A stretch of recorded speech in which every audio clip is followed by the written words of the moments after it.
A veces, en la historia, los hombres más poderosos no son los que hacen ruido, sino los que ponen condiciones, deciden desde la sombra y mueven los hilos sin salir en la foto.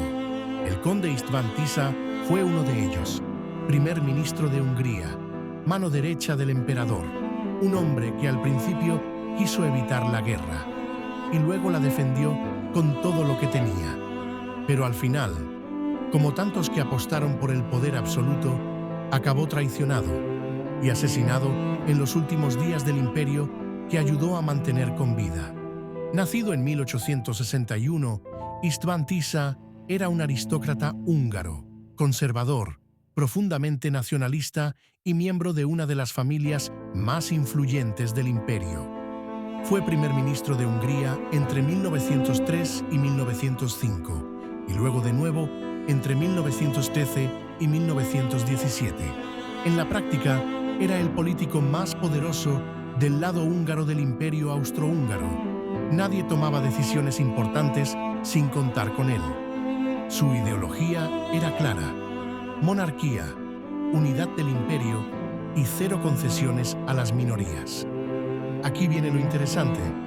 En julio de 1914, tras el asesinato del archiduque Francisco Fernando en Sarajevo, todos los ministros austrohúngaros querían declarar la guerra de inmediato a Serbia.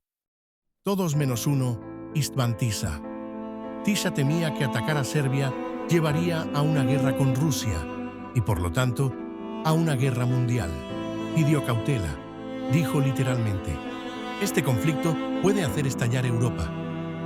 Pero, tras semanas de presión por parte del emperador y de los militares, acabó cediendo.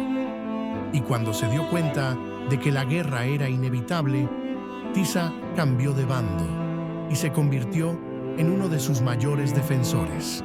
Apoyó la movilización total, justificó la censura de prensa, fue el arquitecto de medidas represivas para controlar a las minorías del imperio y defendió que Hungría no cediera ni un milímetro de autonomía a nadie.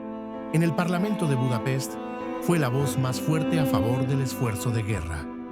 Pero con el paso de los años, las cosas se pusieron feas, muy feas. El frente italiano se desmoronaba.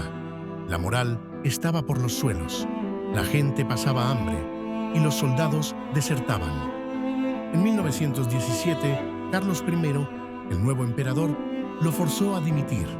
Tisza ya no representaba el futuro. Era el símbolo del autoritarismo, del militarismo, del viejo régimen. Pero él no se fue del todo. Siguió moviendo hilos en la sombra, convencido de que el imperio podía salvarse. Y entonces ocurrió.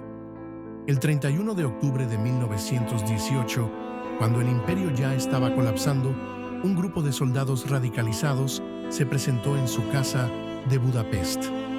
Tisza los recibió desarmado. Dicen que les preguntó: ¿han venido a matarme? Y sin responder, le dispararon a quemarropa.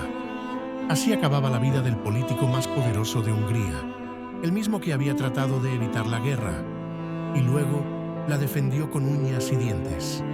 Tisza es una figura de contradicciones.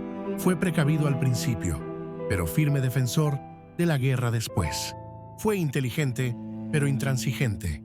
Fue leal al imperio, pero ciego ante el cambio inevitable. Y como tantos otros políticos del viejo orden, su final fue violento, trágico y simbólico, porque cuando los imperios se derrumban, los arquitectos del poder son los primeros en caer. La historia de István Tisza no es solo la de un político, es la de un mundo que se deshacía ante sus ojos, y de un hombre que creyó que podía mantenerlo unido solo con autoridad, y como muchos en su época, acabó pagando con su vida las decisiones que otros celebraban, hasta que todo se fue al abismo. Si te gustan estas historias ocultas, personajes olvidados y giros que cambiaron la historia, suscríbete a Secretos de la Guerra, deja tu like y comparte el vídeo. Y dime en los comentarios, ¿Tisza fue un líder leal o el símbolo de una política que merecía caer?